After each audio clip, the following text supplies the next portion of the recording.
Baik, Assalamualaikum warahmatullahi wabarakatuh. Kami dari kelompok 3 ingin sedikit menjelaskan atau memaparkan materi tentang pembiayaan pendidikan. Yang pertama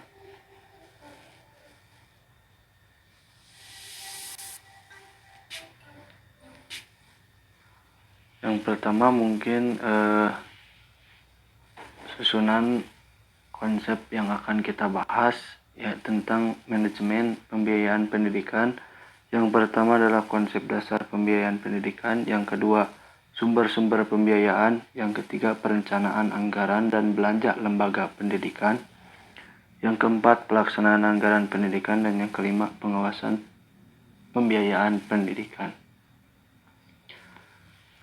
Yang pertama yaitu konsep dasar pembiayaan pendidikan. Bisa itu diartikan pembiayaan yaitu pendanaan yang diberikan oleh suatu pihak lain untuk mendukung investasi yang telah direncanakan, baik dilakukan sendiri maupun lembaga. Dengan kata lain, pembiayaan adalah pendanaan yang dikeluarkan untuk mendukung investasi yang telah direncanakan untuk mencapai tujuan yang telah ditentukan. Pembiayaan merupakan salah satu sumber daya yang secara langsung dapat menunjang keefektifan dan keefisiensi pengelolaan pendidikan. Menurut Levin, pada tahun 1987, pembiayaan pendidikan adalah proses di mana pendapatan dan sumber daya yang tersedia digunakan untuk menyusun dan menjalankan sekolah di berbagai wilayah dengan tingkat pendidikan yang berbeda. Jadi bisa diartikan bahwasanya manajemen pembiayaan pendidikan itu adalah suatu manajemen di mana pendidikan itu bisa berlangsung bila pembiayaan dalam sarana prasarana maupun proses dalam pendidikan itu berjalan dengan baik sesuai manajemen yang telah ditentukan.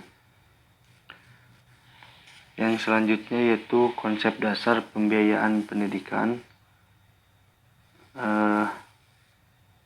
Yang pertama yaitu konsep dasar penganggaran dalam kegiatan umum keuangan. Kegiatan manajemen pembiayaan pendidikan meliputi 3 hal. Yang pertama budgeting atau penyusunan anggaran. Jadi anggaran itu disusun dari mulai kita membangun sekolah sampai nanti berjalannya sekolah atau pendidikan itu sendiri. Yang kedua yaitu accounting atau pembukuan. Jadi suatu langkah yang selanjutnya itu pelaporan antara di dalam pembiayaan pendidikan itu anggaran atau keuangannya digunakan untuk apa saja. Yang ketiga yaitu auditing, pemeriksaan atau bisa dikatakan evaluasi, dilihat apakah benar atau salah pembiayaan tersebut dialokasikan untuk pendidikan, atau bisa pemeriksaan barang-barang yang telah dibeli itu masih baik atau rusak atau perlu diganti. Yang selanjutnya yaitu ajas-ajas dalam anggaran. Yang pertama ajas plafon atau ajas plafon, bahwa ajas tersebut anggaran belanja yang boleh diminta tidak boleh melebihi jumlah tertinggi yang telah ditentukan. Jadi penentuan anggaran yang telah ditentukan tidak boleh kita meminta lebih dari yang telah ditentukan itu sendiri. Yang kedua, ajas pengeluaran berdasarkan mata anggaran. Artinya bahwa pengeluaran pembelanjaan harus didasarkan atas mata anggaran yang telah ditetapkan. Yang ketiga, ajas tidak langsung atau suatu ketentuan bahwa setiap penerima uang tidak boleh digunakan secara langsung untuk sesuatu keperluan pengeluaran. Yang selanjutnya yaitu sumber-sumber pembiayaan. Sumber-sumber pembiayaan ini sendiri sudah diatur dalam Undang-Undang Nomor 20 Tahun 2003 Pasal 47 tentang sumber pendanaan pendidikan, yaitu ayat 1, sumber pendanaan pendidikan ditentukan berdasarkan prinsip keadilan, kecukupan, dan berkelanjutan. Ayat yang kedua, pemerintah daerah dan masyarakat mengarahkan sumber daya yang ada sesuai dengan peraturan perundang-undangan yang berlaku. Ayat ketiga, ketentuan mengenai sumber pendanaan pendidikan sebagaimana dimaksud dalam ayat 1 dan 2 diatur lebih lanjut dengan peraturan pemerintah. Jadi sumber-sumber pembiayaan pendanaan dalam pendidikan itu sendiri sudah diatur langsung oleh undang-undang. Jadi tidak boleh semena-mena kita menggunakan atau menyelewengkan sebuah anggaran pembiayaan untuk pendidikan ini. Yang selanjutnya yaitu bisa dilihat dari 3 sumber pembiayaan dalam sebuah pendidikan. Yang pertama, pembiayaan pendidikan dari pemerintah pusat. Yang kedua, pembiayaan pendidikan dari orang tua siswa, dan yang ketiga, sumbangan dari pihak lain. Selanjutnya yaitu perencanaan anggaran belanja lembaga dan pendidikan.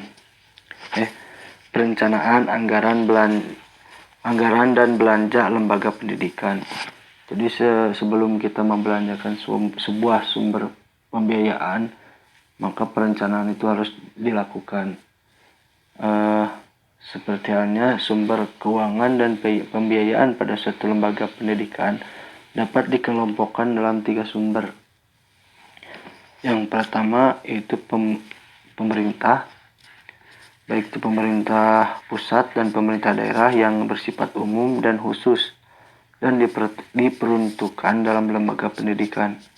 Yang kedua, orang tua atau peserta didik yang telah disepakati untuk mengeluarkan sebuah pembiayaan dalam sebuah pendidikan tersebut. Yang ketiga yaitu masyarakat atau sumber dari pihak lain, atau seperti halnya ada donatur yang ingin menyumbangkan mengalokasikan hartanya untuk berjalannya sebuah pendidikan. Biaya yang dikeluarkan dalam suatu anggaran lembaga pendidikan antara lain yaitu biaya rutin adalah biaya yang dikeluarkan dari tahun ke tahun seperti gaji guru, pegawai dalam lembaga pendidikan seperti halnya tata usaha, biaya operasional, biaya pemeliharaan gedung, fasilitas, alat-alat pembelajaran, biaya pembangunan gedung, dan lain sebagainya. Yang selanjutnya yaitu pelaksanaan anggaran pendidikan. Jadi setelah merencanakan sebuah anggaran tersebut, maka langsung dilakukan pelaksanaan anggaran pendidikan atau pengalokasian dana pendidikan tersebut.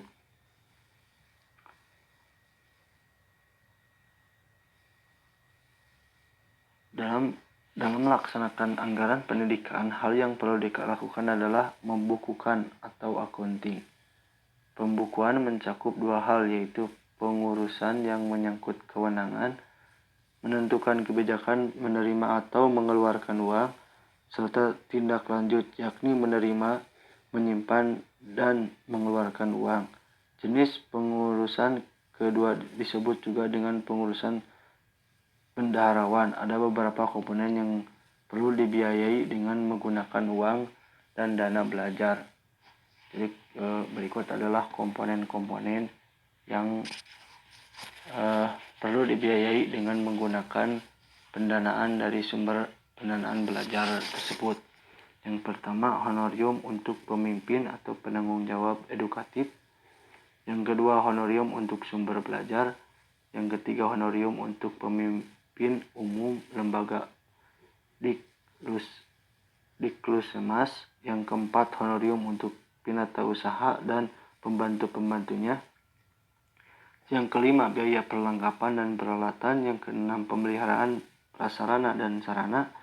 Yang ketujuh, biaya sewa atau kontrak. Yang kedelapan, dana untuk pengembangan usaha lembaga di Klusemas. Dan yang terakhir, biaya-biaya lain untuk pengembangan biaya tak terduga. Selain itu, terdapat usaha-usaha yang bersifat pengabdian.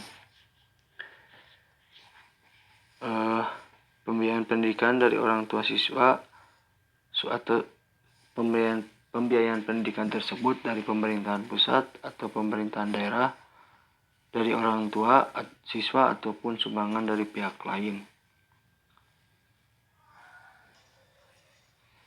Yang ketiga, yang terakhir yaitu pengawasan pembiayaan pendidikan. Pengawasan pembiayaan pendidikan yaitu kegiatan pengawasan pembiayaan pendidikan tersebut itu dikenal dengan istilah auditing, yaitu kegiatan yang berkenaan dengan kegiatan pertanggungjawaban penerimaan, penyimpanan, dan pembayaran atau penyerahan uang yang dilakukan bendaharawan kepada pihak-pihak yang berwenang. Seperti pengawasan yaitu pengawasan pengendalian, yang ketiga pemeriksaan dalam pembayaran. Ada lembaga-lembaga khusus yang memeriksa atau mengawasi pembiayaan pendidikan tersebut. Jadi tidak ada halnya penyelewengan dalam pembiayaan dalam pendidikan itu sendiri. Yang selanjutnya itu langkah atau tahapan yang harus dilakukan dalam proses pengawasan adalah sebagai berikut. Yang pertama, penetapan standar atau patokan, baik berupa ukuran kuantitas, kualitas, biaya, maupun waktu. Yang kedua, mengukur dan membandingkan antara kenyataan yang sebenarnya dengan standar yang telah ditetapkan. Yang ketiga, menentukan tindak perbaikan atau koreksi, kemudian menjadi materi rekomendasi.